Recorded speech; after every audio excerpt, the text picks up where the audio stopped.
UAP, unidentified anomalous phenomenon.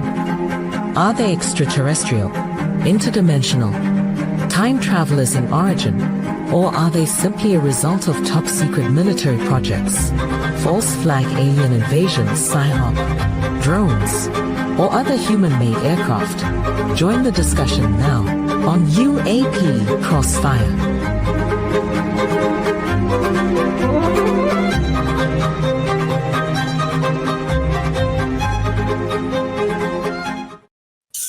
Good evening to the greatest audience on the planet. Welcome to UAP Crossfire with my co-hosts Chris DiPerno, Dan Carlson, and Don Ecker, myself, Commander Cobra. It's great to see all of you and great to be with you after our holiday breaks. I'm going to be speaking very fast because we have a great guest tonight that I really am looking forward to introducing to this greatest audience on the planet and my co-hosts. And we're going to really focus on 3-Eye Atlas. And that's really how I found him. I caught him one morning driving to work on the famous Coast to Coast. He received some sketchy emails from me, as I often send out to people when I'm trying to get them to come on board the show. He kindly returned the email, and we had a couple phone calls. And it's been a very, very interesting dive into his work. More on him in 1 second. As always, the show is going to go very fast tonight. I will not get to my normal ending. So I'm going to say up front, God's peace that surpasses all knowledge and understanding. And tonight might be one of those nights where God's peace may be the big winner at the end of it. Also, I want you to be thinking about Professor James McCanney and James McCanney's science. Will be flashing it up on the screen. He has an incredible YouTube show that I would suggest. Jump on board if you like anything that you hear tonight. Quickly, I'll take it around the horn, starting with Chris. How are you, sir, up in your part of the world? I'm doing great tonight. You know, we've got a little bit of snow, but it's a beautiful winter wonderland in Buffalo, New York. And you, Silverback Don Ecker, how are you? And Miss Vicky, more importantly. We got through Thanksgiving just fine. We're gearing up now for Christmas. As a matter of fact, my lovely lady gave me a subtle hint today when she drug in the artificial Christmas tree. So we're going to be setting that up very soon. And she said, "You are going to help decorate it." And I said, "Well, of course I am. Just like last year." So we're good. And you, sir, Mr. Carlson, the Padre, how are you tonight? I'm doing well. How are you, Commander? Very good. So let's bring our guest on, the Professor James McCanney. Now, a couple things as we're bringing up James. I had an interesting, obviously the supermoon's going on tonight, and we have a super guest. And those are James's websites as well as some of his most interesting work is behind him, if the little bit that you can read there, and I suggest you grab some of it. I saw this earlier today, and I thought it was kind of kismic, James, and I want your reaction to it. It was the quote of the day. I get these things sent to me all the time. A human being is part of a whole, called by us the universe, a part limited in time and space. And that was by Mr. Albert Einstein, a fellow professor like yourself. I think it's pretty fitting for tonight, and considering some of the stuff that we talked about. So you are a man of quite a bit of experience that probably surpasses some of the greatest academic credentials I've ever seen, but field work experience and actual tangible stuff that has been produced. I am in awe. To be honest, I was just amazed when we started to get together. As I told you, as you're coming on air, I was very pleased that you were willing to put up with my goofy emails and somewhat clumsy outreach to get you on there. And I've really, in the last couple of weeks, thoroughly enjoyed catching up on some of your stuff and pick up the books, and I'm very impressed. So welcome to UAP Crossfire and my co-hosts. And I'm going to start it out with Chris DiPerno tonight, because we're really focused on 3-Eye Atlas. I don't want to give it away too quickly, but I think you're probably one of the more critical thinking people that I've heard in this absolute storm that is surrounding this space event? Chris, jump in. Yeah, okay. I thought maybe you were talking to me, and I go, holy crap. No, I'm not going to ask you any hard questions. I go, whoa, he must have been drinking early today to start that off. Anyway, That was last week. It's so great to have you here with us. And I'm going to start off with 3i. The first question is, and I found this amazing. So the common knowledge of a comet is that it's a dirty snowball. You referred to it as like a dirty snowball. People have referred to it like it breaks off. It's got rocks and clumps and ice and everything. But you said nay. You said, there's more than that. It actually can accumulate energy and give off energy and also accumulate matter where there's a theoretic thing that it may actually become bigger and bigger. Am I correct on that? Well, the whole idea that the comet is giving something off is in what I found out was incorrect. And what I started analyzing was electromagnetic phenomenon in the solar system, but actually it's an electrical discharge. And it took me a while. This is going back to my theoretical work in the late 1970s. It took me a while to figure out where this electrical charging was coming from in the whole plasma process, where there's the fusion is up in the atmosphere of the sun. It's not in the core. The sun is giving off a proton wind, an excess current of protons in the solar wind. And just that statement alone is very complicated because I say an excess current. I don't say there are more protons. I say there's an excess current. Anyway, this sweeps out the solar system, builds up a capacitor. And when things come into this capacitor, it's like the backyard bug killer. It discharges it. And this picture behind me here, right there, it was written in 1986. This was a diagram that I had in a 1986 publication called Dynamics of a Small Comet. But a lot of things happen, and it has to do with the charge to mass ratio of electrons compared to protons. But basically, in the discharge, there's a charging of the nucleus, and the nucleus charges up, the region around the nucleus charges up negatively. And all this positively charged material then is drawn into the comet. So it's a totally different concept, and that means the comet is growing. And so if you look at 3i Atlas, what are the things that they keep talking about they can't explain? The sunward spike, well, that's a common feature of all comets, according to this model. Now they're showing X-rays. That's another feature that's standard in this model.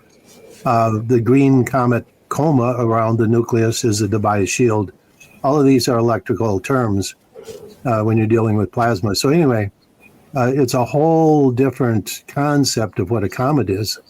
And one of the biggest issues we find with 3i Atlas is that everybody out there, whether they're Avi Loeb from Harvard or whether it's NASA or whether it's all of the internet entourage of wannabes, I call them, they're all using this dirty snowball comet model, which doesn't explain anything. So that's one of the big issues going into this whole discussion. Can you explain the X-ray theory to me, Professor? Because that was interesting too, because I never heard of X-rays being involved with a comet or in the solar system like that. Yeah, once again, this diagram behind me here, the sun would be down at this, where my hand is here. And so what happens is the electron beam, because of the charge to mass ratio of electrons being the highest, 2,000 times more than protons and millions of times more than ions, the electrons are the primary charge carrier in any plasma discharge. So what happens is as they approach the nucleus, it's like a rock in a river where there's a pressure on the upstream side of the rock. And so the upstream pressure in a plasma discharge is electrons. And so it creates a positive charge or a negative charge around the comet nucleus.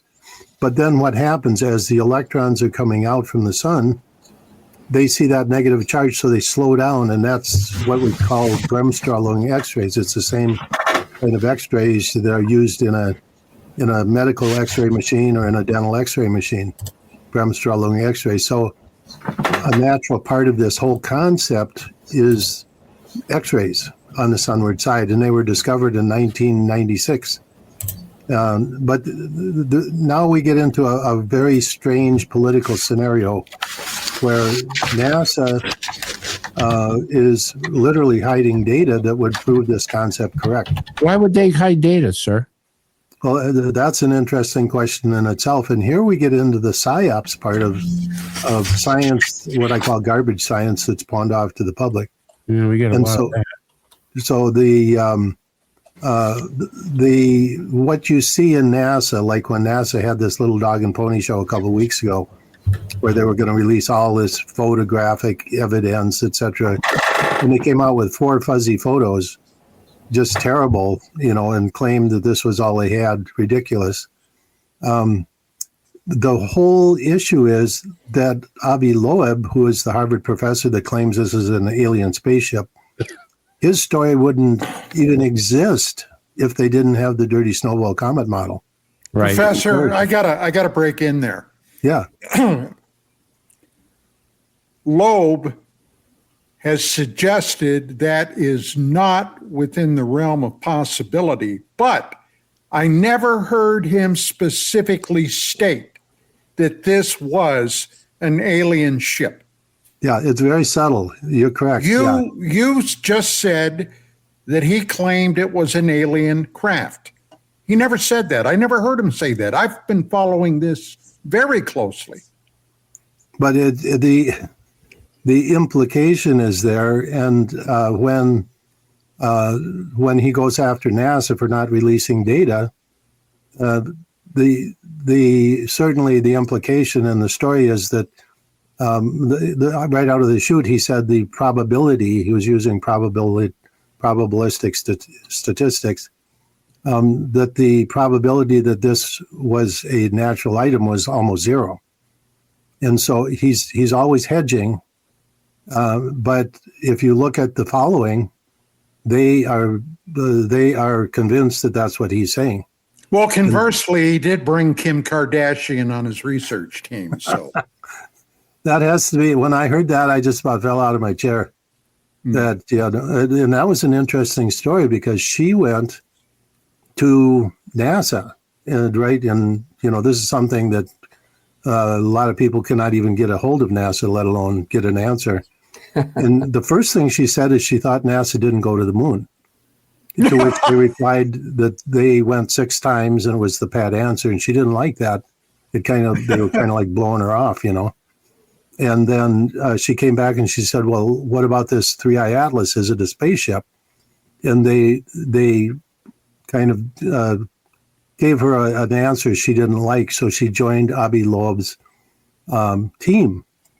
He invited her, which was very strange. But if you understand the whole psyops that's going on here, what they're doing, Kim Kardashian brings in a huge audience, a massive, massive international audience into the fray on the side of this is a spaceship. Because if she says something, wear nightgown with sequins, everybody puts on a nightgown with sequins.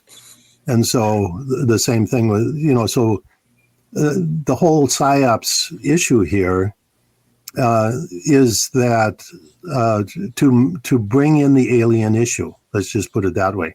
Well, I realize this is not my turn yet, but a couple of things that I feel compelled to address. Number one, I've been dealing with NASA off and on since 1989. And for me, as a researcher, a writer, and what have you, they personified NASA, never a straight answer. Going all the way back to when I discovered that the original astronauts that went to the moon armed. They had weapons with them. Now, I finally got NASA to admit that. They tried to talk all the way around me about it. They're public affairs people. But they did admit it. But I've never trusted NASA since then. And also, something we're going to be addressing a little bit later, the Jesuit astronomy team and the Vatican, which I've got to say I have real hard time believing a lot that's coming out of there also. So I'll step back, shut up now, and sorry, Chris. Yeah. Let me just quick address that. And it's a part of this whole thing that goes way back. And it's what I call the tier level of science, in which tier one level, and I've been around the science industry my whole life, my whole career, 50 years. And I've been around tier one scientists. These, I call them military scientists, and they are a breed apart. You don't see their names, you don't see their faces, you don't really know who they are. And I've had them come out and talk to me, discuss things, ask for solutions, and you never see them. You never get an answer from them. Tier two science is what we normally think of, like the Carl Sagans, the top scientists at NASA, etc. The Neil deGrasse Tyson's, who's really in my categorization as a tier three science. He doesn't do research. But these are the mouthpieces, and they have an agenda that they can't just walk up to a microphone and say something. They're under strict orders, and everything they say, like this little dog and pony show that NASA put on 2 weeks ago to release this data, that was totally scripted. Totally. What do you think their agenda is, sir? That's an interesting point that you brought up. Yeah. That they have an agenda. What do you think the agenda is? The agenda is to keep the public pretty stupid. And this whole psyops. I would say they get an A+ for that. Yeah, and that's intentional. And that's why, for example, my show. Let me just give you an example. I was contacted. I've had a radio show for 25 years, the James McCanney Science Hour at the Crossroads. It's on WWCR, a large international radio shortwave station. And this outfit came to me. It's a studio out of New York, and to produce a show. And so we called it Master of Science with James McCanney. That's my current podcast. But we started out with this studio in New York City, and they had maybe 100 podcasts. And mine took off. Like week 3, I was doing 250,000 views, and it was going exponential. And so it was growing. It was being listed on about 15 podcast platforms. And then the video part, the visual part, was on X and YouTube and what were the other ones? Anyway, but it was going viral. And one day I just got a notice that they shut down. No explanation. And then I started out my current channel. This is the point. And I'm being shadow banned. I can't get more than 500 viewers a week. And that's they have the ability to push things out. And you see these 3i Atlas channels that came out of nowhere. And within 2 episodes, they've got 500,000 views and 500,000 subscribers. And most of those are fake. Those are bots. But at any rate, they're pushing this agenda, and they certainly don't want my input because I'm bringing in information that basically kills their entire psyops. So, Chris, I thought your interview was very unique. I saw some of your interviews, and I thought your way of approaching things was unique and very excellent. I thought it was. It was an A+ in my book. Oh, so thank you. I'm going to bring the Padre in on this, but I do want to interject one interesting part. Very quickly, the science portion of this, the theory portion of it, and explanation in the beginning of this show explains a lot of the behaviors that we see going on. And it should be, at least with the public, the vast majority of people, a 50-50 kind of acceptance to hear it out. Now, it's being rejected by a large number of people because frankly, it's not sexy enough. It doesn't fit the thing. And we're driving humanity into this frenzy to accept what I call junk science. There's no critical analysis, and there's this constant business that only the credentialed class of experts are the only people that can interpret what's happening around us. And I look at the financial crises, the pandemic foolishness that went on there. All those things lead up to now the latest event that is happening here. With that said, Padre, sorry for letting me jump in there, but I want to get you in, and then I'll swing back to Don. Oh, thank you, Commander. Can you hear me okay? Yes. I coming through all right? Okay, good. I wanted to ask you along this lines, Professor, about the resistance of, let's call it, institutional science to new ideas, because you're not the only one. There just seems to be a barrier erected and it's across multiple disciplines that keeps new and innovative ideas from getting funding. Is this simply people wanting to maintain their own little fiefdoms, or is there something more sinister at work in your view? Well, both, because you look at this little dog and pony show that NASA had releasing photos. These scientists, the very last one said, the woman who was like in kind of general in charge of science at NASA said, "Oh, we're so open. We just give all of the data. We welcome all of this opportunity to mix." Complete baloney. I mean, NASA doesn't mix with any. They don't. There, from the very beginning back, I had access to data when I was at Cornell, and I was one of the reasons they locked it down, because I was using their data to prove them wrong. They can't have that. And so when Carl Sagan did the Cosmos series, that solidified what I call the axioms of astronomy, the dirty snowball comet model, the idea that all the planets formed at one time 4.5 billion years ago, that there's no electricity in outer space, and that the universe began in the Big Bang. All of that is just what we call standard science, and it bleeds over into archaeology. You have to understand that astronomy is the top of the pyramid, and I learned that when I was at Cornell.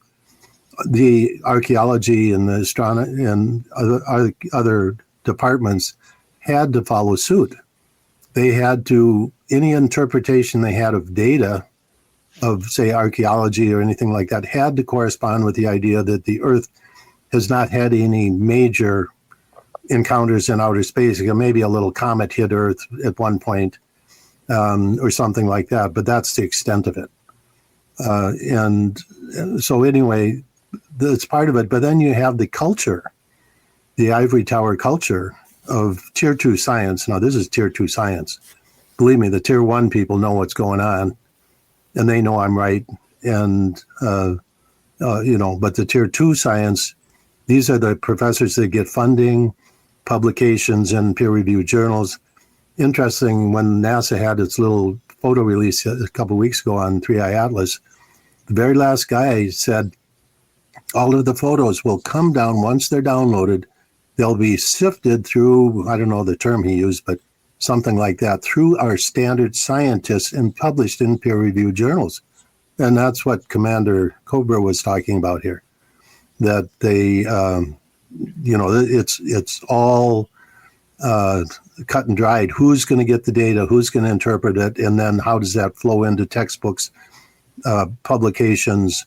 The news media is commensurate with this. If you look at science, or space.com or spaceweather.com, all of these outlets for NASA information, they will not, the only thing they do is publish gee whiz articles about how great NASA is, or, they're all flaunting these 4 photographs that NASA released that were months old. The woman was saying we've had 20 different telescope facilities, spaceborne, landborne, and everything, looking at this comet from the beginning, and they show 4 photographs that are a month old and out of focus. It's just bizarre. I need to push back, excuse me, just a little bit on something you said as pertains to spaceweather.com. My background, I have a few decades in meteorology of various disciplines, and I currently use spaceweather.com to map current electromagnetic storm activity. So for instance, today there's a space weather warning for a G3 geomagnetic storm. Are you saying that we should not trust that information? Oh, no, I'm not saying that. I'm not saying that. Okay. This is the fine line. this is the interesting part about it, because there's an old expression: if you want to catch fish, you need a good bait. And so a lot of it, 90, probably 5% of it is completely valid, good. But when they get down to what are comets?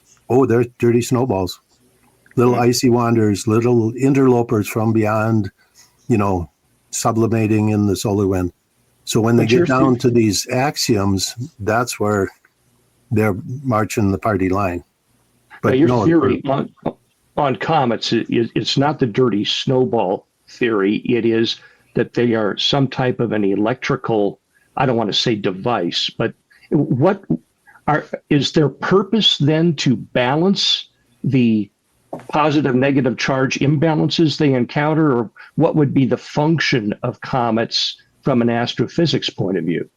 You mean with my model here? Yes, with your model. Yeah.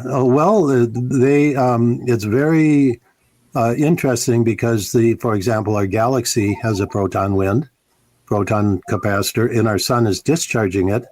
And that's how the hydrogen gets into the atmosphere of the sun constantly to keep it supplied with a load of hydrogen for fusion.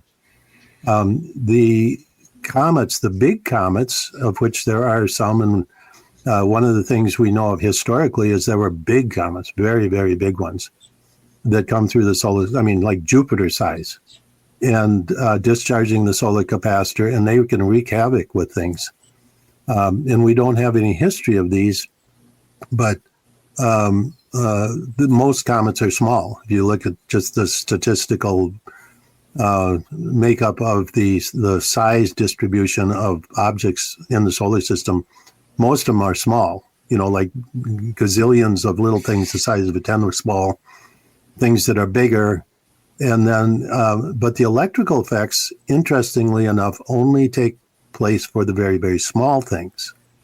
Although the big objects that discharge the solar capacitor, like Hale-Bopp was a pretty big comet. It was in the solar system for 6 years.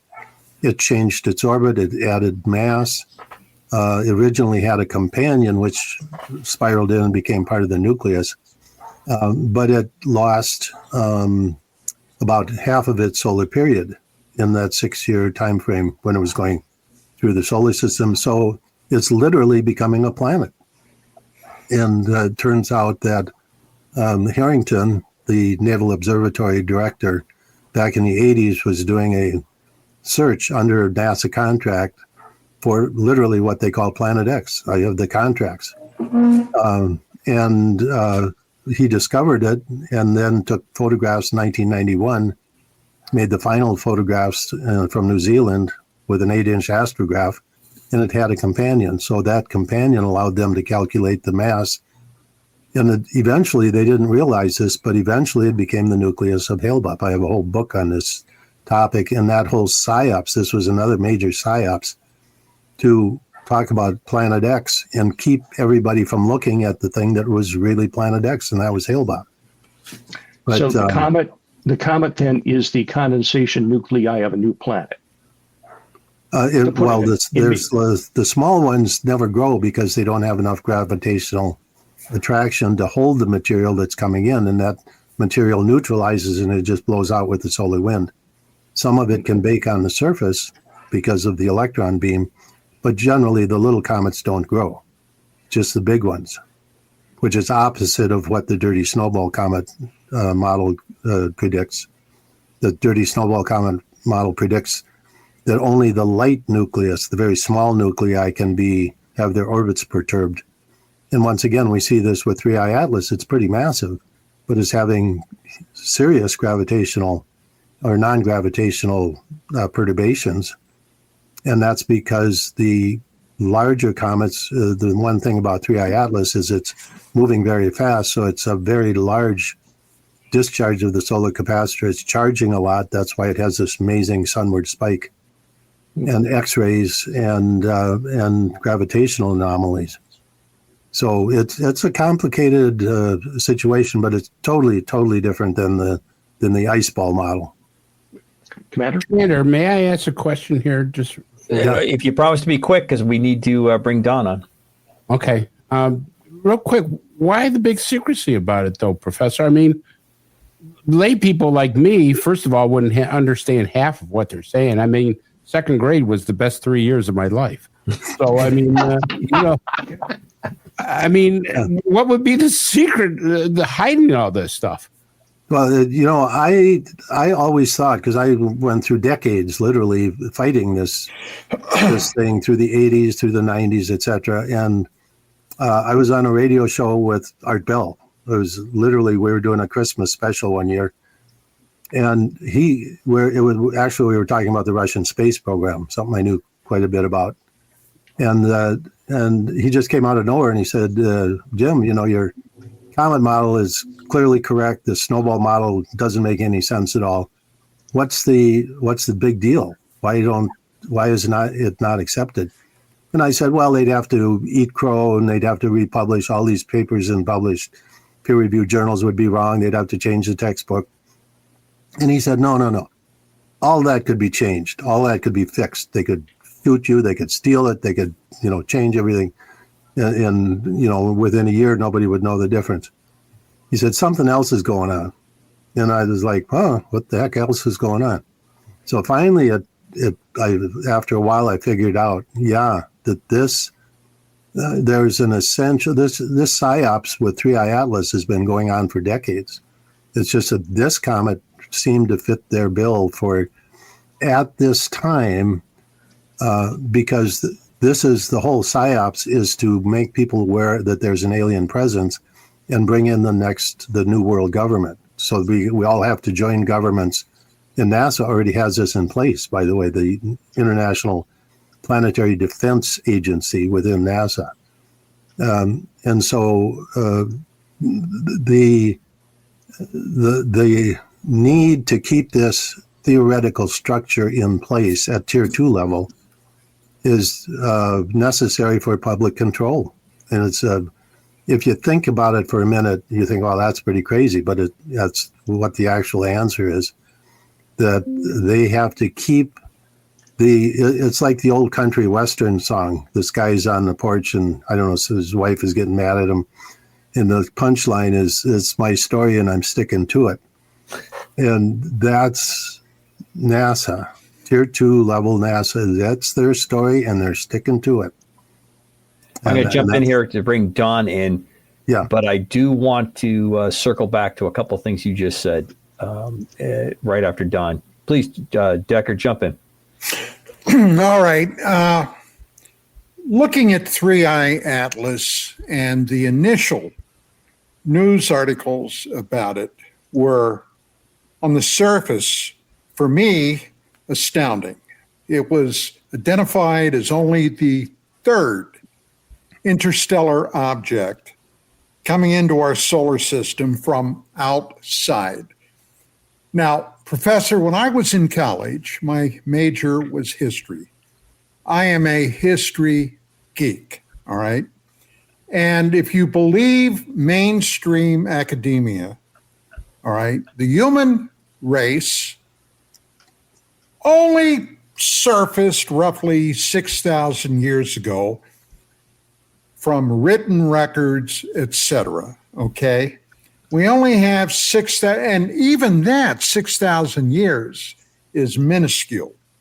Now, in the last number of years, that's been proven to be absolutely erroneous with discoveries like Göbekli Tepe, going back almost 12,000 years ago. So I did a little thinking, and my thinking goes like this. Our solar system is roughly 5 billion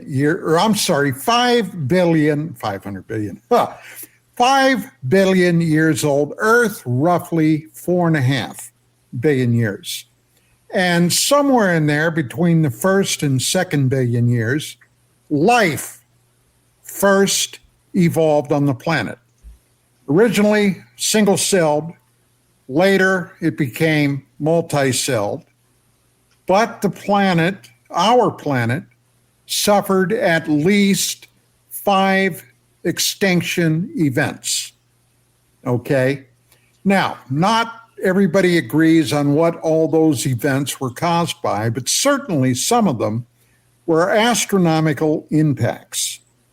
And roughly 11,600 years ago, there was apparently another one that hit in North America, and no idea where it came from, although it's believed today the Taurid meteor shower or remnants from this giant comet that is claimed to have broken up. Elements of it hit the planet. Something caused the ice age to suddenly stop, recede. The oceans flooded. They rose hundreds of feet in height. An entire species of megafauna, not only here in North America, but also in Europe, were gone in the blink of an eye. And human civilization that was here, such as it was, the so-called Clovis people, they disappeared. Now, I was thinking about that, and it just makes no sense that we have not had more interstellar visitors enter our solar system in all that time. So my question is in a couple of parts. Number one, do you believe that we've had other interstellar objects? Number two, if we have, and I'm sure we probably have, do you think that they were similar to Three-Eye Atlas, Oumuamua, and possibly other objects entering our solar system? And number three, why all the hoopla about the fact that these are interstellar? Because my God, the universe is beyond imagination. There could be literally anything out there flying through space. Yeah, okay, let's take them backwards. The third one first. This is the third one they've actually detected, and they're just getting equipment online. I mean, these things are probably flying around all the time. And so we're just starting to detect them, just like the Kuiper Belt was not known, 20 years ago? Didn't even have a clue that there was Sedna out there. And so anyway, the probability is that there's a lot more of them. The other issue is that it doesn't take something moving that fast to hit Earth and cause a lot of damage. So, I mean, we have a lot of stuff in the solar system, a much more higher probability that we're going to get hit with something like that. But here again, the limiting of something hitting Earth, and if you look at the news media and this Three-Eyed Atlas deal, all they talk about, is will it hit Earth? And this woman at NASA during the interview, she says, and we knew it wouldn't hit Earth. There was no danger to Earth. Well, yeah, Earth is like a speck of dust out here. The idea that one object was going to come near Earth and that if it didn't hit Earth, that there's no damage done. Right now, we are going to experience some major solar storms erupting on the sun that were caused by Three-Eye Atlas, electrical discharge to the sun, causing these huge sunspots that are rolling around towards us right now. Okay, well, let me ask you this real quickly. Three-Eye Atlas has been described as being roughly the size of Manhattan. Am I correct? Oops, just a second here. Sorry about that. There again, the size, this is the whole, everything that's come out in the news about this comet is fog. On size of a comet nucleus, you know how you measure the size of a nucleus very accurately, and it works every time, and they have done it, but they're not announcing it. It's with radio waves. You send a beam out from a radio telescope, one of the big ones. You send out a beam, and it bounces back, and from that you can look with your radio telescope and tell exactly how big. Doesn't matter. It's not going to see the coma. It's not going to see the tail or anything else. No. The point is, it's next to Earth. This thing is infinitesimal. We don't know. What I'm telling you is those estimates are based on albedo measurements. Mm-hmm. Early and those are completely wrong because they're saying, here's how it works. You take an object, you assume it's white because you think it's a snowball. There's a certain amount of light reflecting sunlight, literally sunlight reflecting off of it. And you go, okay, given the idea that this thing is, has a high albedo, in other words, totally reflective because it's white, you can calculate its size based on the amount of light coming off of it. But what if that object is black? Well, like all the comets we have seen close up are black. Okay, that means it's 1,000 times bigger than what the albedo measurement indicates. So when you say, I know the estimates, and NASA is like 3/4 of a kilometer to, 3 kilometers. That's their estimate based on albedo. Why don't they give us the radio telescope data, which is exact? I mean, this is a dog and pony show.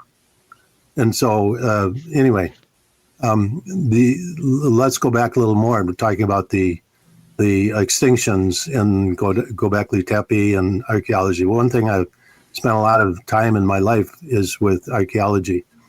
And but anyway, I'll talk about that in a minute.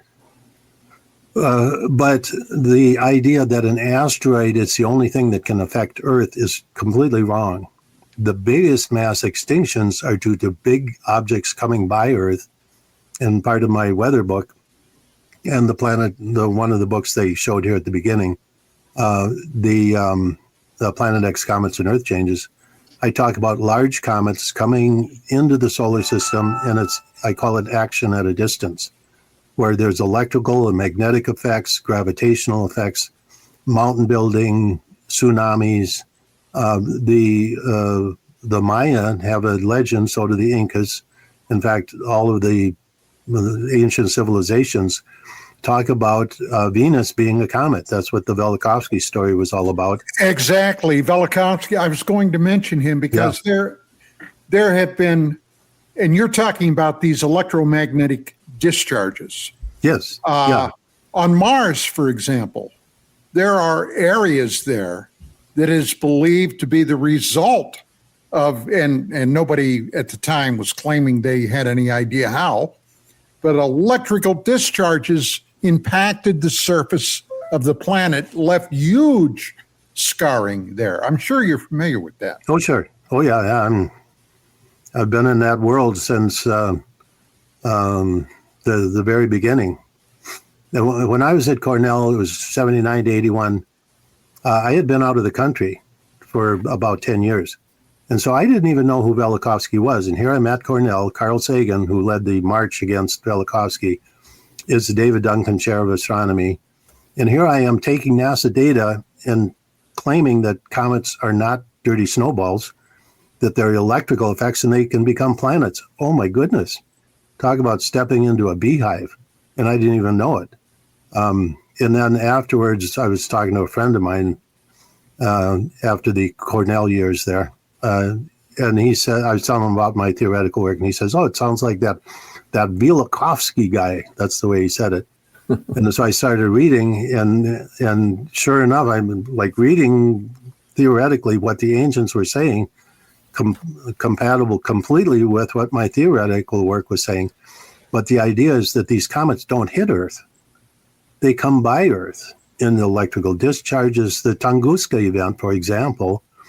I worked with Russian scientists in the mid-90s who were boots on the ground at Tunguska. And there was no residue on the ground. There was no meteoric material of any kind. And they realized that the explosion, which was about 20 times the Hiroshima nuclear bomb, was at ground level. It was like ground zero. And so the reason they liked my work, because it explained tornadoes on the sun, atmospheric electricity, that hurricanes and tornadoes were formed from electrical phenomena in the atmosphere and all kinds of other things. But the Tunguska event was a comet coming by Earth, and it was an electrical discharge. And what happened, it was so powerful, there was like a swamp, and it connected to that swamp. It dissociated the water into hydrogen, oxygen, and then it took the hydrogen and created a nuclear explosion. And that's literally what happened at ground zero at Tunguska. And so, but people still today will quote that it's a bolide. So these comets, because they have a totally different electrical potential because of the charging, can discharge to Earth. But imagine something big, like a planetary-sized object coming by Earth, gravitational waves, I've done calculations on this, and the gravitational wave of something Earth size coming by Earth at say 1 lunar distance, and at 1 lunar distance would create mountains. Literally the tsunami in the land as that land wave moved along and then hit other mountain ranges, which would block it.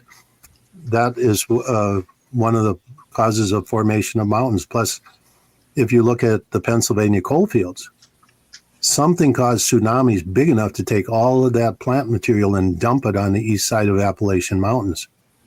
Yes. And so, I mean, and I want to stop there and then just get back to your point. I'm aware of the people that are talking about the 11,000 year ago, the younger Dreyfus period and all of that. My book, you showed it at the beginning here, is the Real History of Man and Earth, Myths, Magic, and Mayhem. The whole purpose of that book, there we go. The whole purpose of that book was to tell people to stop picking dates and stop trying to associate one event with everything we see. Because we had the Noah's flood, that was Earth passing through the tail of a comet, 40 days and 40 nights approximately. We had the Venus event, I call it the Moses event, where Moses coming into these people out of Israel, and that the Venus event, the Mayans talk about it, the Incas talk about it, all of these civilizations talk about it, and Velikovsky picked dates, and I think he was pretty accurate. I don't pick dates. But the whole point of that book was we got to stop picking dates and start analyzing data, because it's just recently that people have had good data. A friend of mine wrote a book. I have it right here. It's called The Deep History and the Ages of Man by Mark Gaffney. And what they're doing is they're looking at the geological record for pole shifts. Now, an asteroid hitting the Earth doesn't cause a pole shift. In about 1995, I used to live in Mexico, and I went back in 95, and I spent a lot of time in my youth looking at traveling to the ruins, etc., especially the Mayan ruins. And I went back to Chichen Itza, Tulum, Uxmal, with surveying equipment and some assistance. And we surveyed and found out that Chichen Itza is like 13.5 degrees off true north. And so what happened is there was a pole shift. And if you look at the alignment of those cities and they change a little bit and you triangulate, you come up with an old North Pole in Hudson Bay. And other people, Mark Carlado agrees with this. Mark Gaffney agrees with this. Charles Hapgood did some of the original pioneering work in this region, looking at the geological record and analyzing it relative to pole shifts. And so, but there again, there were multiple pole shifts, but we're in the midst of one right now, aren't we? Well, there's physical and there's magnetic pole shifts. So there's the physical pole shifts need, like I use gymnasts as an example. You can't take and change angular momentum without a physical interaction. Magnetic pole shifts happen all the time, where the magnetic field in the solar wind comes out, say, reverse, completely north to south and they interact with Earth's magnetic field. But so there's two types of pole shift. There's the physical pole shift, which requires a physical interaction, a gravitational interaction. And so the type where, and that's why the magnetic North Pole right now is migrating up to the current North Pole. Where was it before? It was in Hudson Bay, the old North Pole. And so my point is that we're just starting to realize a lot of this. And for people to start putting dates on things like Göbekli Tepe or things like that, it's too early. It's too early to try and lock into something. And also you have to consider the different types of effects. Was it an asteroid that hit something? If it was an asteroid, we need a pretty big crater, and we don't see it. And it would be recent. So the people say, well, it must have hit the ice cap. Well, that's convenient. It's like you gotta we have to stop putting dates on things, and that's the first thing that people do, and that's the biggest mistake, is to pick a date for something. Professor, I'm going to jump in real quick. Okay. We're approaching our break coming up. I got a couple things I want to throw in just to get the audience kind of lined up a little bit. Short answers I'm looking for. What is your feeling on extraterrestrials? Do you believe they exist? Okay, as a scientist, I personally don't have any personal experience with. I know that you have no personal experience, but what is your gut feeling to all the things that you've seen, all the work that you've done, and what you have heard? Okay, I have personally, when I realized all of this, the electrical nature of the solar system, and I realized there were magnetic fields all over due to the current exchanges, etc. So I ended up designing 2 propulsion systems that push against magnetic fields. These are non-inertial propulsion systems. And one of them was published in the IEEE magazine. I gave talks at closed military meetings. This was completely vetted in think tanks in Los Angeles, aerospace companies. And then the second one is a passive non-inertial propulsion system that can go between stars. And that's when I was in 2004, I gave a talk. I know where you're driving at. I need you to shorten the answer. Do you think there's extraterrestrials? Yes or no? Yes. And we could travel to the nearest star in about 7 years. Okay. Well, we're going to talk about that on the flip side, because that's an important thing I wanted to bring up. The next thing is, why did NASA use the word, or the preparatory part of the word, inter instead of intra defense? Interplanetary means we're talking about other planets, like interstate. It's travel between states. It's not intra. And I found that very unusual that they would use that terminology. Am I just a kid that had good classes in parochial school that I knew the difference between those two? Or is that a subtle something they're throwing out there in front of me? Well, as we go into space, 3-dimensional space, they want to cover that, because the question is, once you get out in outer space, who's the law? Who owns it? Interesting point that I was hoping you were gonna jump. Absolutely. But the new one world government is the point here. Right. So the reason I was so your work I think is tremendous, and when I got into a deeper dive of your path, between what you've done in the classroom and done in the field, the work on the drive system is absolutely just earth-shattering to me, literally, that I had not really seen much about this. I had heard some parts and pieces of it, but the way you laid it out. So you threw out the PSYOP, and we're going to show a film that's been put out. It's nothing. It's been fully, releasable. In fact, it's trying to explain what PSYOP is. Very quickly, what drove you to hook up the PSYOP? Because when I look at all the events that have gone on in the last decade, 2 decades, especially when we get to the disclosure, and we're going to talk a lot about that on the backside on the second hour of the show. This disclosure thing, it seems that it was tried to control it, and now that you can't control it, we're using it as a tool to control us, to drive us to a conclusion that most of us aren't getting a say in. Would you agree with that?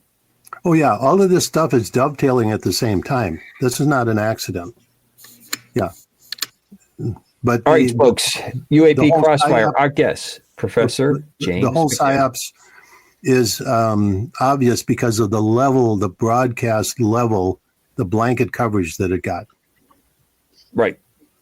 We're going to pick this up. We're going to run a film. We're going to go into our break. We'll see you in about 6-7 minutes or so.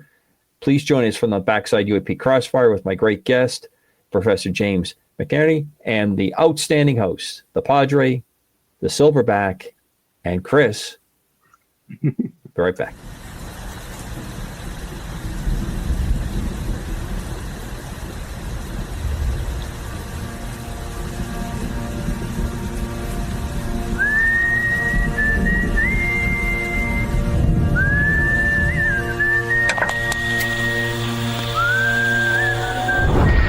As the world watches and listens in horror, the peaceful pro-democracy demonstration in China comes to a violent and bloody end. Mr. Gorbachev, tear down this wall.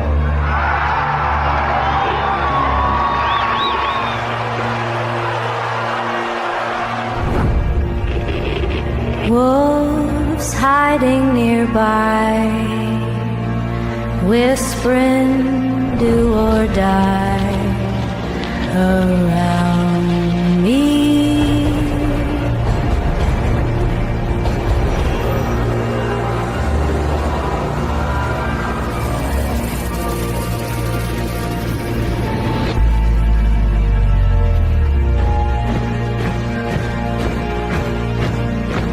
You say your last good night while I get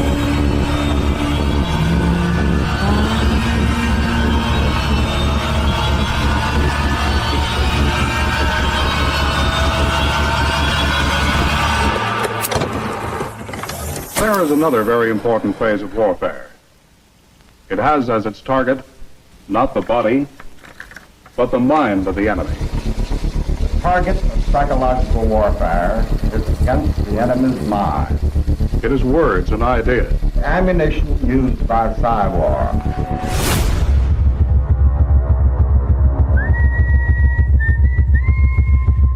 Its mission is to influence the thoughts of the enemy soldier, and at the same time is expected and encouraged to study foreign languages and the social sciences such as history, economics, and sociology. He must have a broad and sympathetic understanding of all phases of human experience.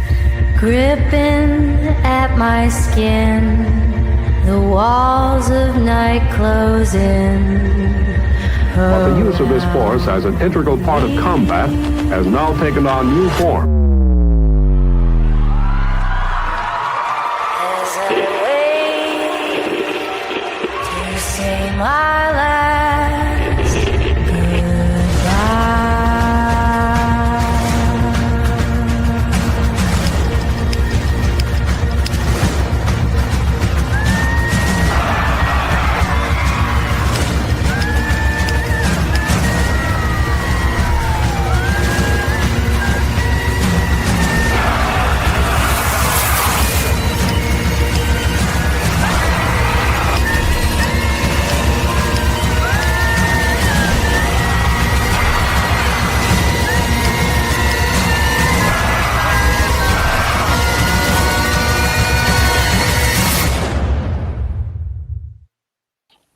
Well, welcome back to UAP Crossfire. Our guest tonight is Professor James McNary, who's coming in a little bit out of focus. I don't know what happened there. Hopefully it's not an electromagnetic field or flare that is causing that, just on a localized. Or could it be the work of a government agency? There's nice better now with good color. Welcome to it. I hope you enjoyed that clip that was from the Padre. He had found that and shared it. I had seen that many times in the past, and I think it has some applications to some of the discussion we had. I'm going to swing this over to Padre here in a second. One of the things we are going to run about 3 minutes or so, 3 to 4 minutes in a little bit, of the video clip that James shared in preparation for the show on the Vatican release. Don had talked about a little bit in the first hour, and we'll bring that in. Padre, go ahead and pick up with your sheets of questions there. Okay. So the event in Siberia, which you think may have been caused, for lack of a better layman's explanation, by a cosmic lightning strike, is that what I'm understanding? Okay, yes. So if that happened then, it's probably happened before and would likely happen again. Is this even on the radar of emergency planners? Is there anything that can be done to defend the planet from that sort of a danger? What are your impressions of that? We're not at the level to do that now. One of the things I work on in the background is mitigation. I've been on presidential panels for mitigation of EMPs, either man-made or naturally occurring. But once you get into outer space, things get pretty big. And this is, other people have talked about this. People like Carl Sagan have talked about the various levels that a civilization gets to in advancement to where they can control the environment in outer space. Because ultimately, we've got two choices: either get off this planet in mass, where if something big happens, we can get off and survive autonomously in spacecraft for 1,000 years till things calm down, or control them. And so we're at the level now where there's an asteroid that's supposedly going to hit the moon in a couple of years, and NASA's talking about going out and blowing it up with a nuclear bomb, kind of like an Armageddon type of movie type of thing. And that's a terrible decision. It's because you make thousands of pieces out of this one thing. And then, NASA has hit an asteroid with a spacecraft, an engineering feat that's remarkable. Absolutely. But there again, there's a danger to that because we don't have big enough spacecraft that we can hit something at the last minute. We got to do this 4 or 5 years in advance or 3 years in advance. And then if your calculations are wrong, your computer modeling is wrong, something else interferes with that, you could push it so it actually hits Earth. So we're not at the point where we can actually defend Earth, and I got a kick out of the NASA lady at the photo release, how she said, every day NASA's working to keep the planet safe. And I'm like, what? Are you kidding me? I think Don's always thought that. Well, let me just ask you, the asteroid you're referring to, the asteroid you're referring to is Apophis, and it is going to pass between the Earth and the Moon on April 13th, 2009, which is, by the way, a Friday, so it is a Friday the 13th, and it's supposedly going to pass close enough to be between Earth and our geostationary satellites, about 23,500 miles out in space. Now, if this event in Siberia was caused by a near miss that sparked an electrical discharge, if Apophis doesn't hit us, might it cause a similar catastrophic strike like that? Good point. I really hadn't thought about that, but it's a potential. It's a possibility. Audrey, your mic is going back and forth a little bit of static. So I don't know which mic you're on, but we're picking up a little bit of static there.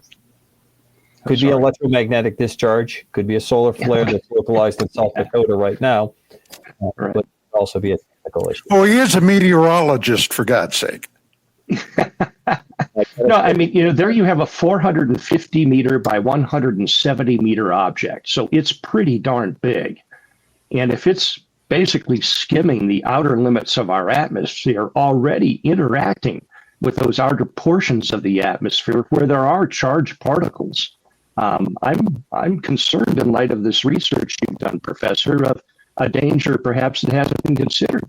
Well, and let's take the smaller end of this possibility, because, for example, tornadoes are driven by electrical currents from the ionosphere. That's what drives tornadoes, hurricanes, etc., according to my weather work. And so maybe it could cause tornadoes or some kind of atmospheric weather phenomenon, or it could be a discharge like that would, if it touched a lake or water, where it could create a Tunguska type of explosion again. And of course, none of this is recognized or even considered in standard Tier 2 science. It should be. Back to you, Commander. Thank you. I'm going to have you play the video now, Bill. We're going to run a little bit of it, and I'm going to jump to Don when we come out of it, since he had some pretty strong feelings to begin with and on the prep. So we're going to run a short piece of this video, and as always, if you're interested in seeing the full video, you haven't seen it, don't have a link, just contact any one of us on the site and we can send it to you. Can you tell me something about the Vatican? You've already told me that the Vatican actually has quite a bit to do with birth certificates. Can you tell me something else which would shock the shit out of me and the people watching.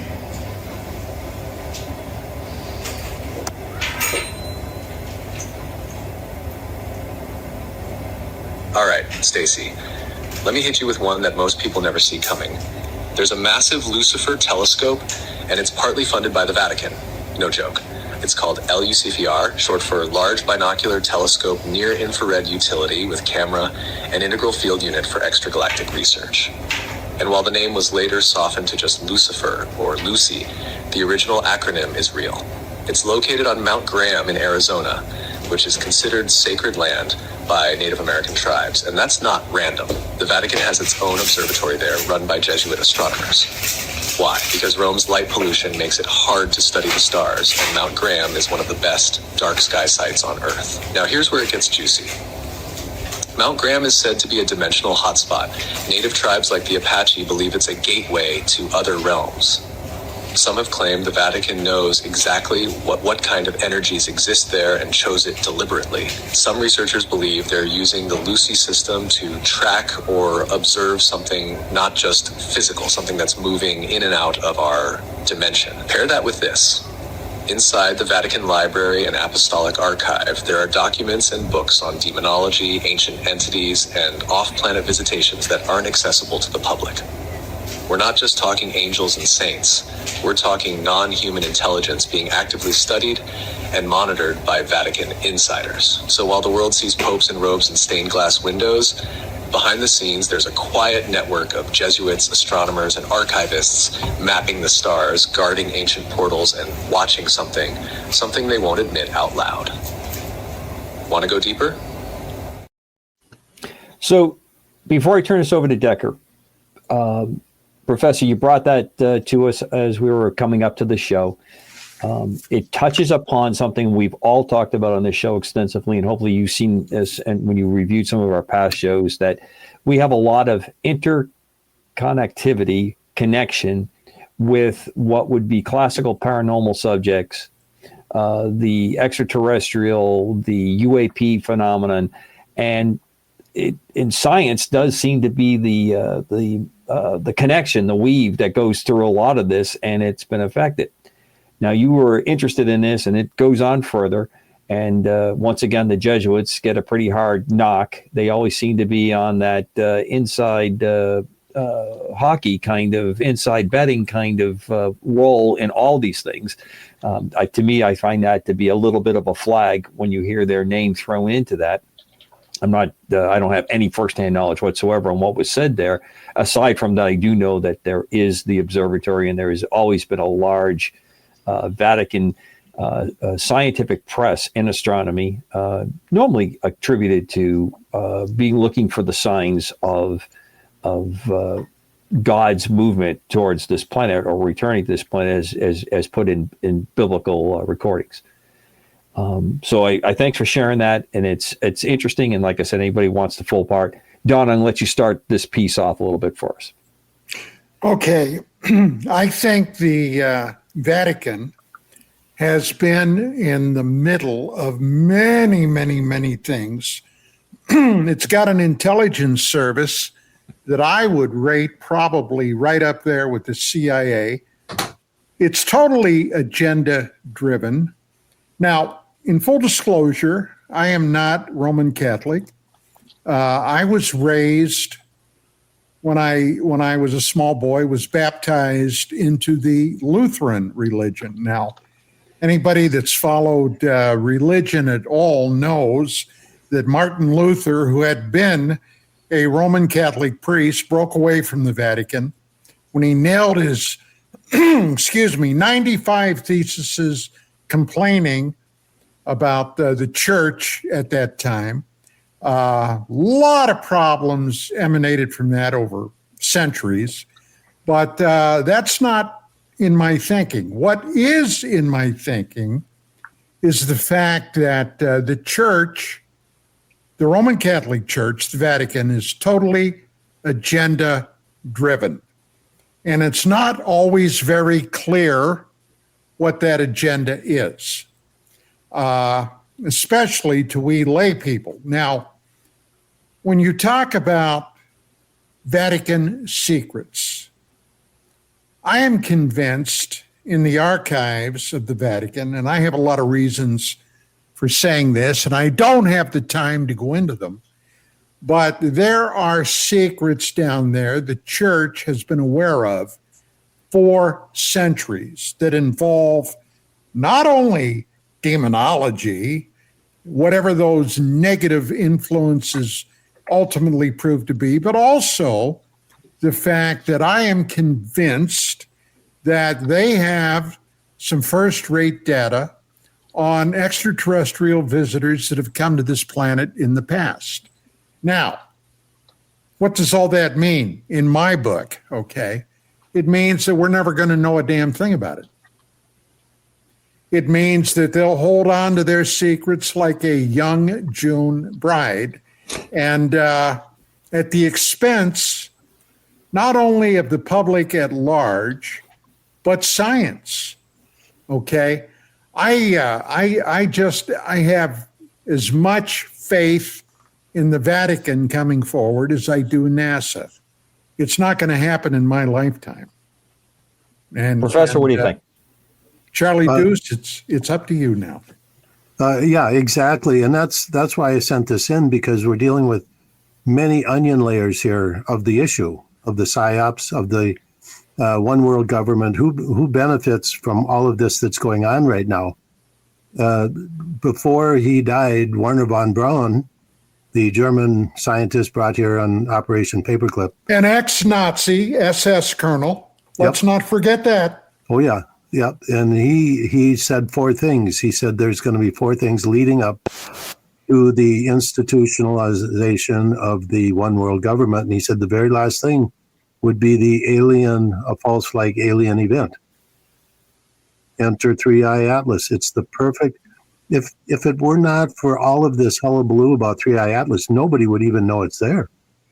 This is a comet you cannot see, even, with average good amateur telescopes, you can see it, but there are 5-6 comets like that in the solar system all the time. So this one is the one they picked, and the timing is right. But you see the coalescence of all of these other factors, the disclosure movement, the release of this disclosure documentary right now. You see so many things, I can't even name them all, coming together at this time. And you hit on the issue of science and who controls science. Definitely, it comes out of the Vatican. And my hierarchy in the world, which I have learned by personal experience, is that the Vatican is very aware of things. The CIA, which you mentioned, in my way of seeing things, is the police force of the World Bank, which is the Rothschild banking empire is the front agency for the Vatican Jesuit Bank, which got most of its wealth, earthly wealth, from raiding the Americas, especially the Aztecs and the Incas. Tremendous amounts of gold, hundreds of ships coming back to Spain and England, and it all went back to the Vatican. And so the world power, you look at the London, but if you look at the Washington and the architecture and everything else that goes with it, this has all been planned for a very long time. But science is at the core of this. So why do they keep these out-of-date, completely incorrect theories going on? Interestingly enough, one of my other branches of study has been with prime numbers. And I have a book, I have a number of books, a number of peer-reviewed publications on this now, very advanced work on organization, new number systems dealing with prime numbers. But what I realized a long time ago is they were planning events based on prime numbers because they considered them uncalculable, kind of like devil's numbers, sorcery numbers. 9/11, the Japanese, March 11th tsunami, just go right down the laundry list. In fact, I even went as far as to pick out the prime number dates in December, looking for a false flag from space type of event that would fall on one of these prime number days. And I published those. But back to the science issue, you asked the question, why do they keep this dirty snowball comet model alive? Because That's their story, and they're sticking to it. And the whole point is, you cannot, if you look at any of the YouTube channels, these startup YouTube channels that all of a sudden have 500,000 subscribers, they are all pounding the dirty snowball comet model.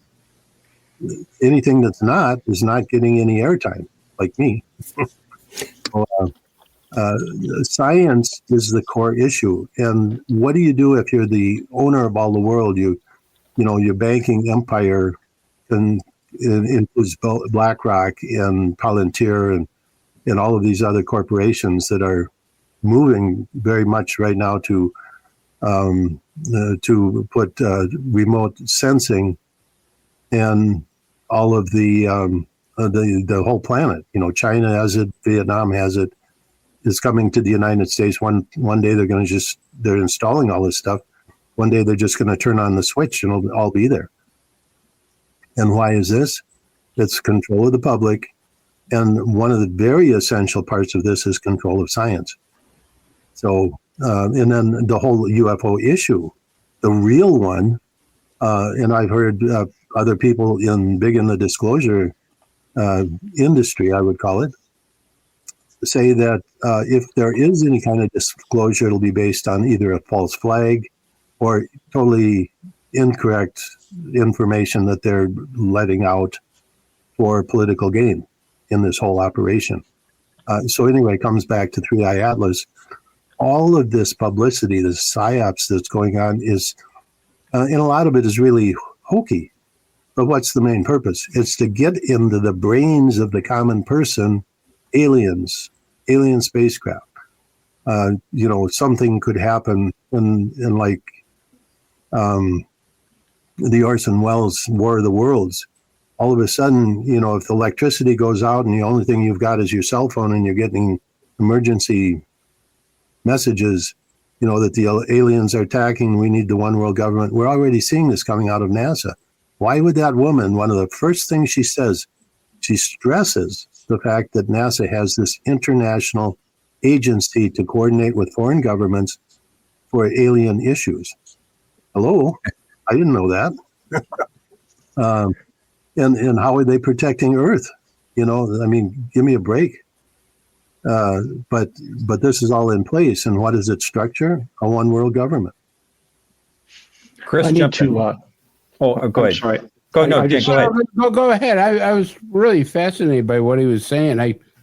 I'll reserve how's that? I reserve my time. Go ahead, Padre. Yeah, I want us to be as accurate as possible here. And I just did some quick research. The Mount Graham in Arizona is home to a number of astronomical research facilities. Lucy, formerly Lucifer, is it has two 8.4 meter mirrors and is designed specifically to research items in deep space that might be otherwise obscured by debris and gases.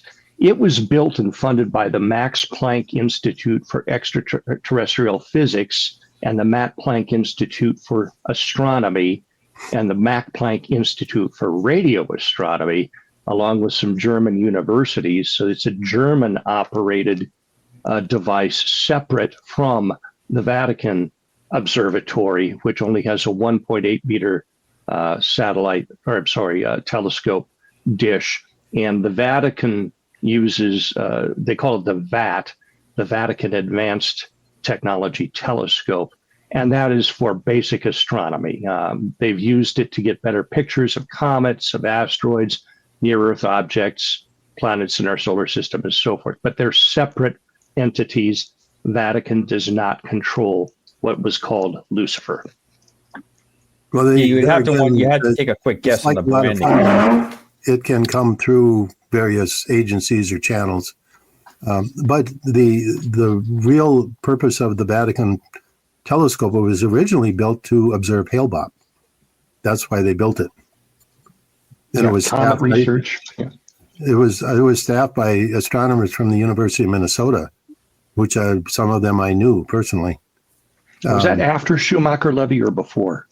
Was about the same time, because in the background, and the whole issue of Hale-Bopp, like I say, was really discovered. The official discovery by Hale and Bopp, the two amateurs, was July 15th, 1995. The real discovery was in September of 1991, when Harrington got back from New Zealand with his final data set. Chris? Professor, first of all, let me tell you, I'm very fascinated by what you're saying, but I want to get back to this conspiracy about the Black Swan event, because I know Black Swan events have happened through the American government, and through history, we've had false flag operations and things of that nature. But here's where I'm a little baffled as to why they would push such a strong alien thing with the same type of agenda that people are saying it's a false flag. There's a lot of information out there saying, oh, it's a false flag. It's a false flag. Don't believe it. Don't believe it. If a successful false flag would happen, it would come on suddenly, wouldn't it, Professor? Typically. Without any indication, it would just one day just pop up, because they talk about holograms that they can project lifelike screening up in the sky because they got the satellites off the ionic sphere, the whole bit, kind of a deal. But the way that you're producing a false flag, you're sort of like telling people it is a false flag before you even do it. Does that make sense of what I'm trying to Oh, absolutely. Yeah, the element of surprise is not there anymore. Right. And that's what kind of makes me think I don't think they're going to use 3i Atlas for a false flag, sir. And please debate me that I'm wrong if you feel that way, because there's so much publicity about it, and there's the carryover with it that maybe their first intention was to do it, but I don't think this is going to be the time that they're going to do it. I think they're going to do it. I just don't think 3i Atlas is going to be the one. Well, if you look at the comments in a lot of the videos that are out there, especially the Avi Loeb ones, he gets a lot of positive support. But there's a lot of other ones which are AI generated. This one thing, too, is the contributing factor. Most, including all of the Avi Loeb stuff, majority of it is AI generated. Right. And so that's something that's very interesting, because AI is coming in big time, and that actually breaks YouTube's rules. YouTube actually created a rule saying that they would not allow AI generated video content, whether it had an actor or not. Then they modified it saying, oh, all you have to do is state that and make a disclosure, which is very strange, because with AI, you can generate this massive amount of content, blank out anybody else, especially in a field like 3i Atlas. And so only the AI generated stuff is going to be seen, because it's just so productive. There's just so much of it.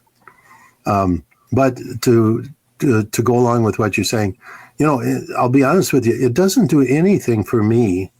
Like in the old Planet X days, I did more time defraying both NASA baloney and all the other baloney coming out from every corner of the world. And it really, what did it do for me? Nothing. As a scientist, I was trying to keep sanity in the world. And talking about this and all of these various factors doesn't do anything for me. I mean, what do I gain by talking about this? But the level of just the content, the amount of level, I've never seen anything like this. Okay. And if you look at COVID, if you look at all of the other things that have come down, 9/11, everything else, none of it holds a candle to the amount of publicity and blanket coverage that this has gotten. And like I say, it's a little comet nobody would even know about if it weren't for all of this hullabaloo about this comet. With some of the videos that we talked, we didn't see this part of the video, but I watched the whole video and part 2 of that last video played. People are saying that frequencies are now coming from beneath the earth. Do you hold that theory too, that there's frequencies that are coming from beneath the earth, and that with this great false flag operation, that these frequencies will connect with 3i Atlas, the whole bit. I know that's way out there, but people are actually saying that. Well, the 3i Atlas is on the other side of the solar system. But I mean, electrical connections are interesting. But let me just talk about the electric fields and Earth. Right. The shamans from all different countries do something. They take groups of people, small, dedicated people that have training, up to the mountains. And why do they do that in bare feet? Because they're connected to the earth, literally grounded, and then you're up higher because if you're talking about the vertical electric field, your head is much higher. So they stand in circles and they pray. And these are connections and I've done this. So I know it's like a feeling, and you have a much better connection into the, I don't know what you call it, like a universal connection. Like if you go out barefoot on the ground? Barefoot, yeah. And that's one of the things. In the snow, I'm sure. They do. You see these guys walking up in the mountains in bare feet, and they've got this much callus on the bottom of their feet, and they don't even know it. Yeah. But it's a electrical don't know it. And and then it's the group also. It's like you're connected like antennas, literally connected like antennas. And you notice in the old days, there was never a church, a building for a church or a temple. Christ always did his work outside. Yeah, that's on a rock. Yeah, and that we've gotten away from that. Now everybody goes into a church. Well, that completely blocks any electrical signaling or the camaraderie that you get from having groups of people outside in the vertical electric field. And my very last question for you, this is off the topic, but I got to ask you, what was your best bar at Cornell? I grew up in Cornell. I was born in Ithaca. Oh, and what is my best what now? The bar. What bar did you love the most there? I'm not sure if I hung out. I did spend most of my time in the rotunda, the old library. There was a beautiful rotunda where you could overlook the valley. I got married on Cornell campus at the. Oh, okay, yeah. No, I loved Cornell, and you might have been at that wedding. Professor James. He probably you may have been at the wedding. I hear it was quite a raucous get together. I thought maybe you'd say like the ones up in College Town, the Cornell Bear or whatever and stuff like that up there. I'm sure I was at that. I don't remember offhand though. I my favorites. Well, he was a beautiful groom from all reports. I'm done. Yes, you are. You are. You're going to be in the orbit. You know, one thing is you got really neat nicknames for everybody, but you just called me and Chris.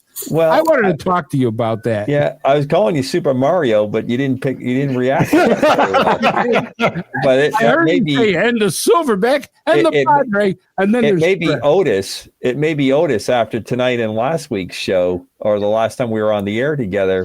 Otis from Andy Griffith, and we'll leave it at that for this time. I thought that or Barney Fife, one of the two.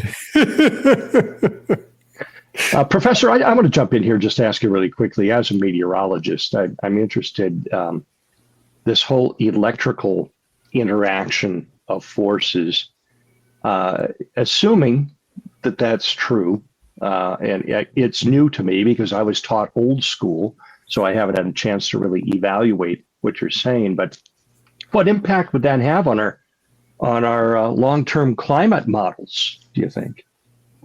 Well, the interesting thing about climate is I talk about that in my weather book, the long-term weather, or what we call climate.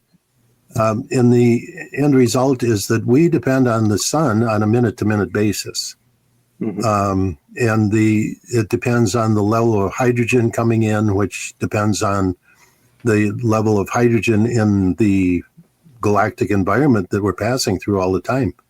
because the solar atmosphere, the fusion is occurring in the atmosphere, not in the core.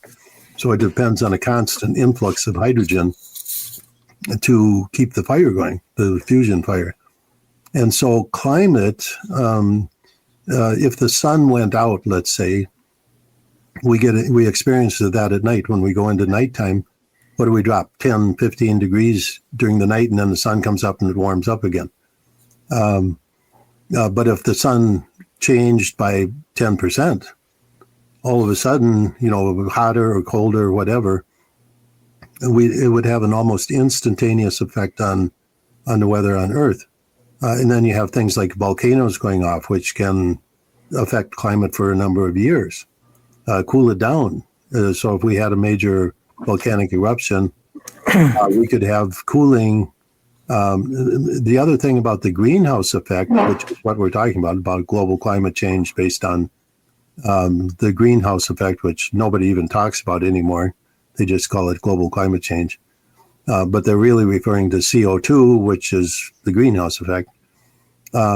It's a bad analogy in my book, because a greenhouse has a glass ceiling. The sun comes in and warms it up, but the air can't leave because there's a glass ceiling. So the Earth is not a glass ceiling. Here's another issue with the whole model.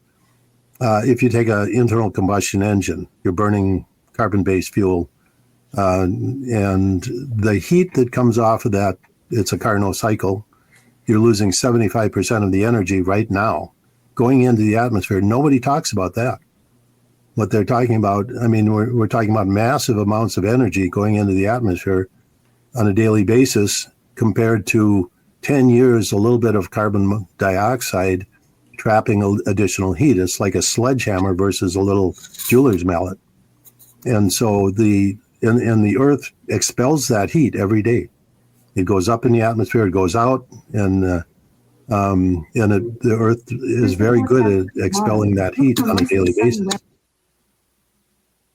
So, but anyway, the Earth is on a shoestring thread relative to climate, and it could change. And we are just fortunate to have this amazing stretch now where we have sufficient sunlight, not too much, not too little. It's amazing balance. Even though it's cold in the northern states, it's pretty livable. You get in your car, turn on the heater, drive down the road, and go buy groceries that are grown in the summertime. So we're pretty fortunate to have the climate we have now, but it's not always been this way. Well, Professor, I got to say that, and I'm very fond of restating this on this show especially, I am, I guess one would say, a major skeptic. I go back to the 60s, the 70s. The mantra at that time was, we are entering a whole brand new ice age. Go get your woolies because it's going to get cold. You remember that? Oh, yeah. Massive magazine articles and news reports. We're entering an ice age. Boom, we hit the 80s.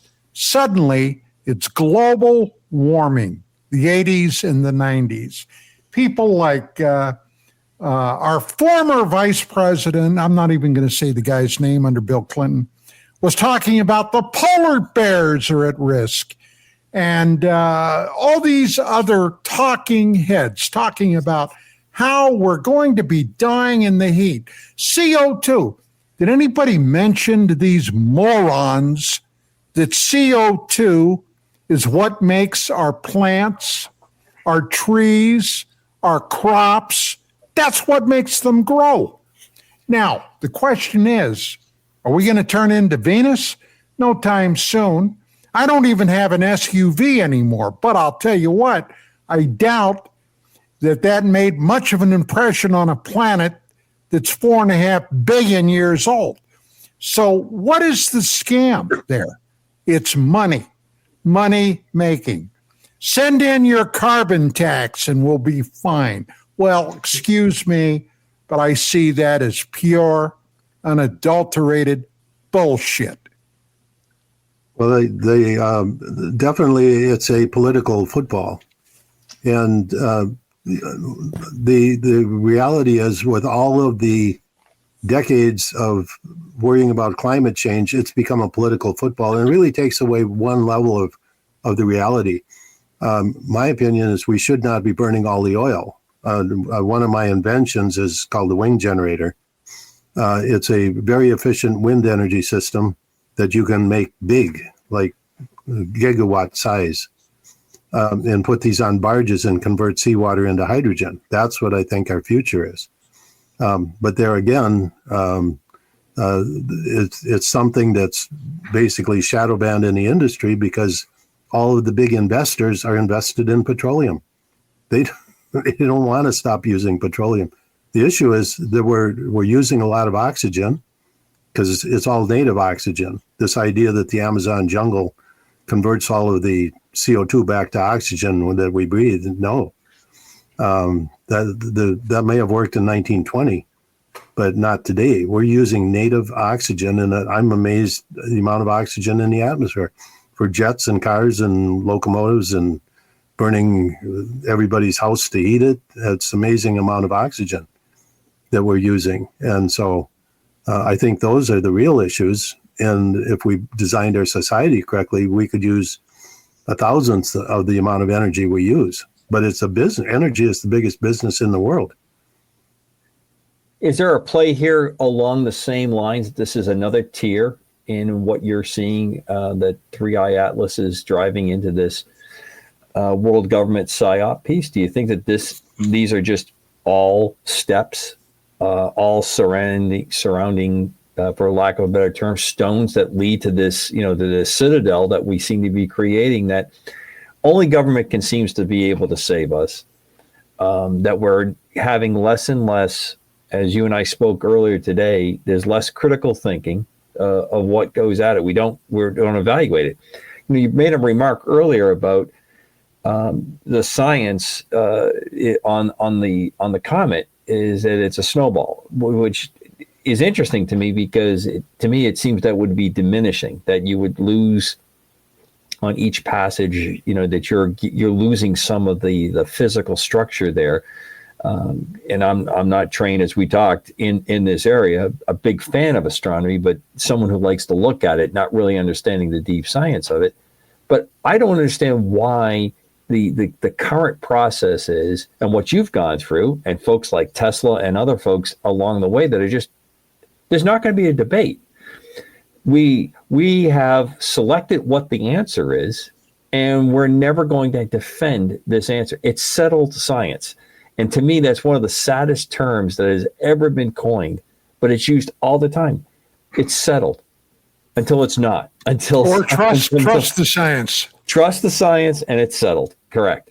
And where we find ourselves in all kinds of interesting problems of our creation. So, Professor, I'm going to swing it back to you. One of the things that you spoke a little bit about, and we didn't get a chance to talk about it, and I want to make sure we get a little space in there. You made a remark that with some of the drive systems that you've looked at, that you're designed, that you've theorized and put together, it would provide for us, and possibly if discovered on another planet, the means to travel and traverse large distance in space in a way that we can't seem to attain right now with the type of technology that we're using. Can you go on that particular piece a little bit more? Because I think it's pretty interesting. Yeah, absolutely. What we mainly use today is what are called inertial propulsion systems. That means you heat up a gas or a material or an ion engine, the same thing. You do something, you shoot it out a nozzle, and Newton's law makes you go the other way.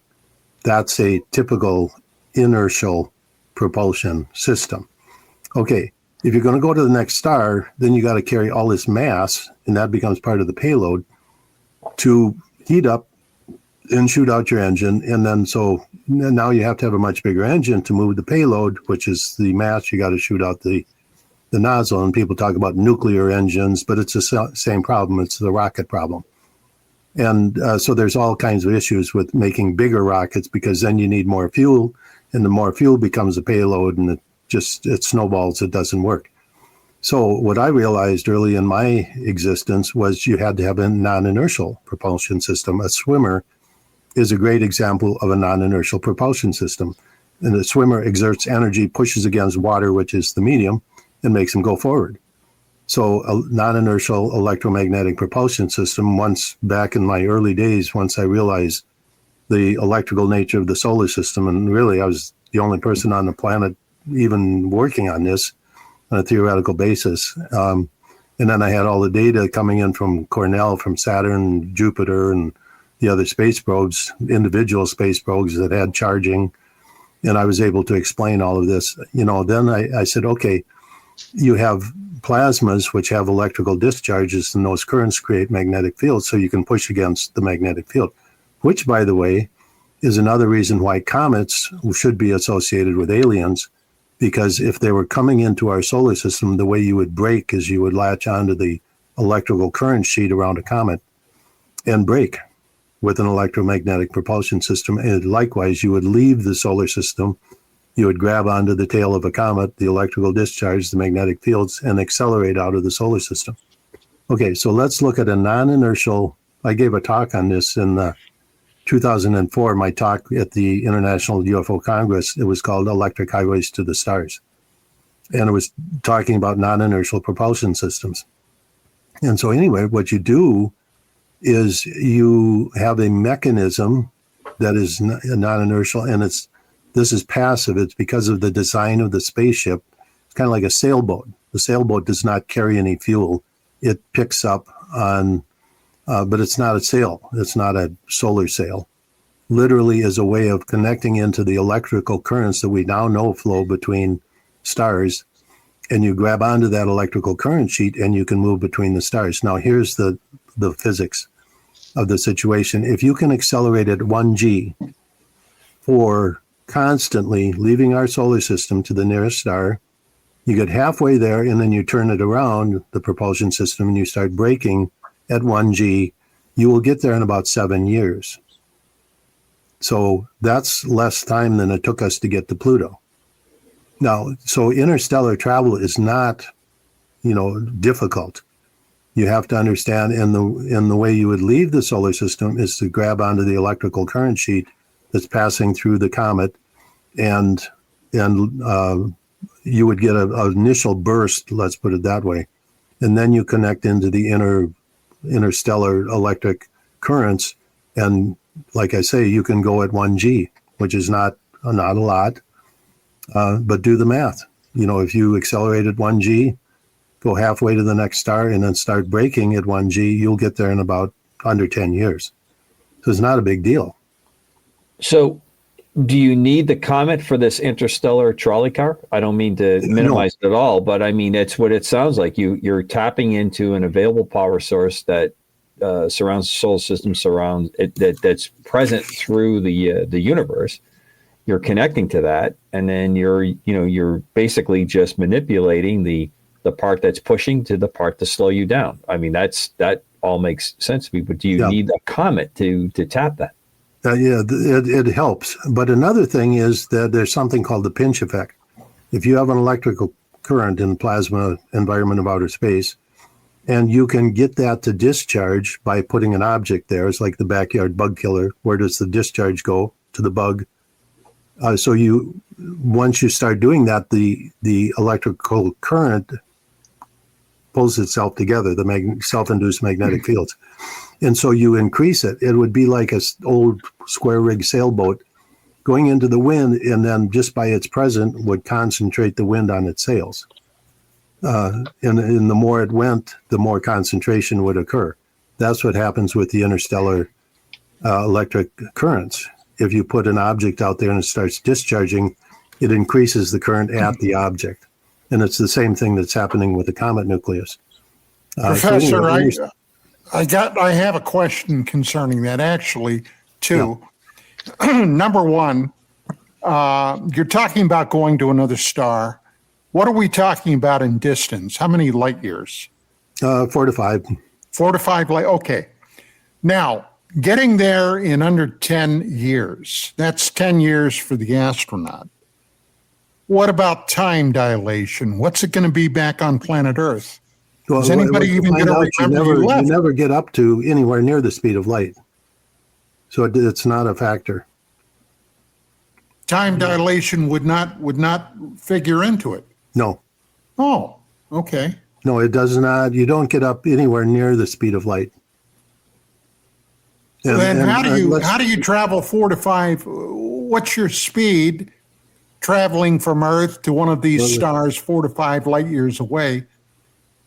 Yeah, I don't remember the numbers. I've done on the calculations, but if you took, it's basically physics 101 problem is you take a 1g acceleration and just do it continuously, for, a distance of what we call 2 light years, and then turn it around and break the next 2 years. It's about a 10-year trip.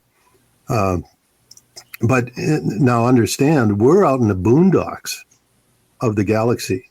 Imagine you're in a star cluster where the stars are maybe, from here to Pluto together. They're close. And so you have these star clusters. Now, the people there probably don't even know the rest of the galaxy exists because there's so much starlight coming from every direction. But they probably learned, like people living next to the ocean, the Polynesians all knew how to swim. But if you grew up in the Rocky Mountains, you probably didn't learn how to swim. And so these people probably, interstellar travel is very common. And so that's probably why we don't have a lot of activity where we are. Because we're in the middle of nowhere. This would be like living in the middle of Kansas in the 1800s and wondering why nobody visits. We are in the middle of nowhere in this galaxy. We're way out there. I want to jump in on a question that came in.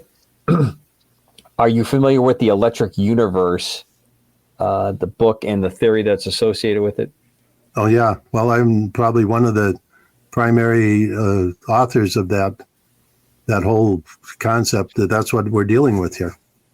The electrical nature of look at the above me here, electrical processes in the universe. That's what I've been doing since like 1979 as a professional scientist. We're coming down to about the last 6-7 minutes of the show, and I want to get everybody through one more time. Very quickly, I just wanted to throw one thing in, and I'd also give you a thanks right now for joining us tonight, and a very interesting talk and presentation and sharing with us things you've worked on. NASA goes out and wants to hit an asteroid. They want to break the asteroid up.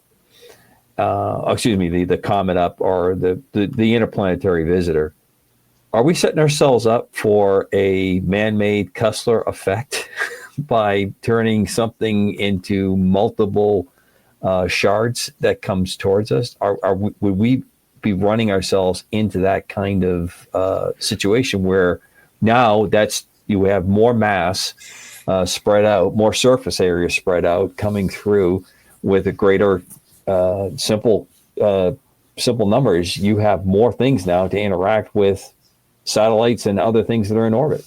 Right, and they're spreading out. It's a shotgun effect. So you've gone from the possibility of one thing hitting to potentially thousands of things, and one of those is probably going to hit or more. So it's amazing. When you said that, it's not a good idea. Yeah, it seems to me that I would look for more of a kinetic kind of mass to push it, not to try to pulverize it. I thought that was interesting. Okay, going around the horn here. Padre, please. Professor, we haven't talked at all about your inventions, and you are an inventor. You made some unique water filters and some wind-powered generators. Which one of these, or perhaps a different invention, would you think would have the most impact if it were to be adopted at scale, and why? I think as a practical matter, the wing generator, because energy it's like the LED light bulb. Cut down the cost of electricity because in an average light, most of the energy goes out in the infrared and it's not usable. LED takes about 10% of the energy and produces the same amount of light. So the wing generator is of the same scale, because it converts the wind, of which we have amazing abundance of wind, very efficiently into electricity that does not have to use batteries that goes directly into the production of online electricity or producing hydrogen.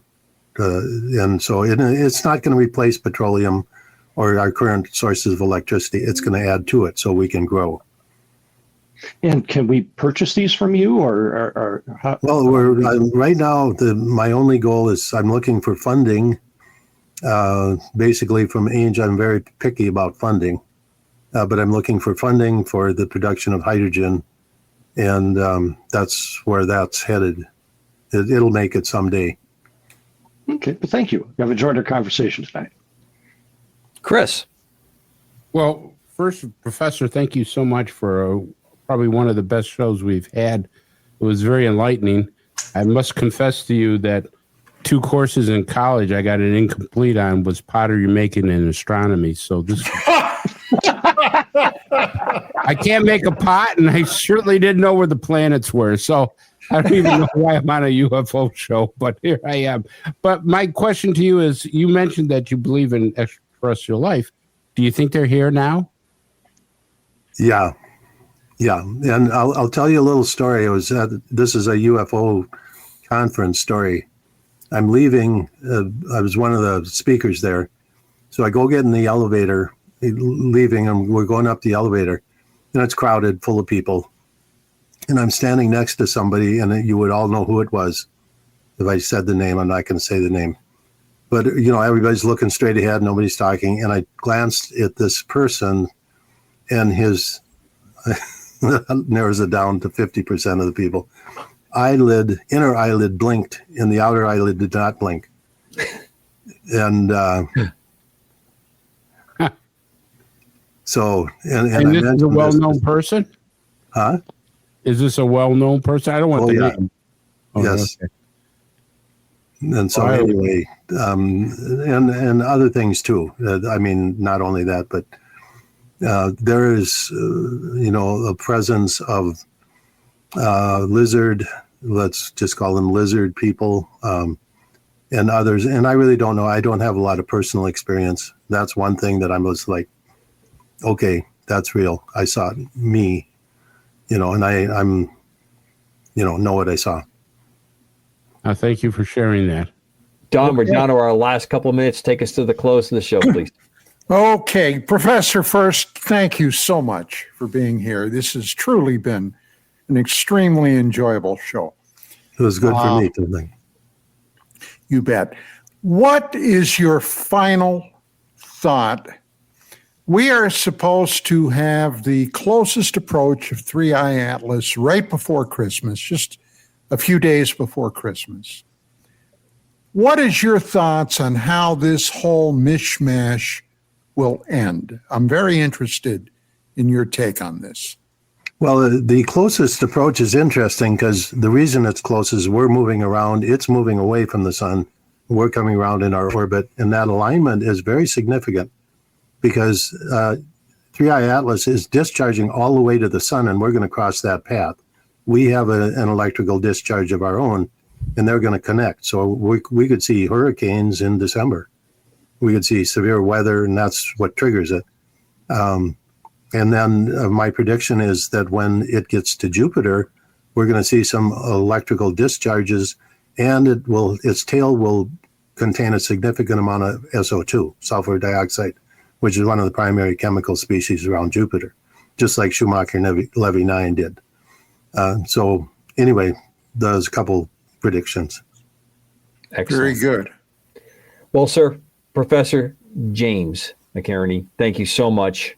I really appreciate you taking the crazy emails and having some great calls. Your books are fantastic. We look forward to having you on again when we can delve into it, and maybe we can do a recap on the next time we get together, what happened when it passed through. But I think you bring a very unique piece of scientific approach here that is missing in our world. And I really appreciate you joining us and the greatest audience on the planet. To everyone for KGRA DB, we're very fortunate to have Professor McCarney with us tonight. Check out his shows and join us next week for another show. Talk to you soon.